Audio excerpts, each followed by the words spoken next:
sebagai salah satu bentuk dukungan dari umat Buddha di Lubuk Linggau untuk tenaga medis yang tengah bertugas di garda terdepan menangani COVID-19 di kota Lubuk Linggau. Perwakilan umat Buddha dari 3 vihara di Lubuk Linggau menyerahkan bantuan APD.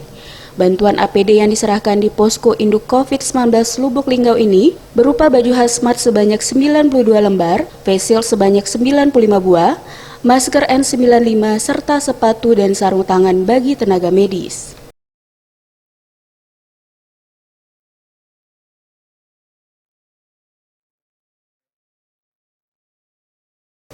Nantinya bantuan APD ini selanjutnya akan segera disalurkan ke sejumlah rumah sakit dan puskesmas yang ada di kota Lubuk Linggau, dengan harapan dapat membantu para tenaga medis yang bertugas dalam menangani warga terpapar COVID-19, maupun warga yang berstatus ODP dan PDP dan tengah menjalani isolasi. Kami perwakilan dari Wihara Vajra Bumi Silampari, Wihara Aditya Maitreya, dan Wihara Dhammaratana di kota Lubuk Linggau.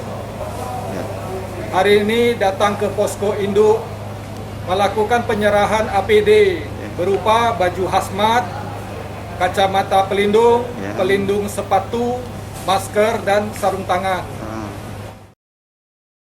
Tim Liputan Sriwijaya TV.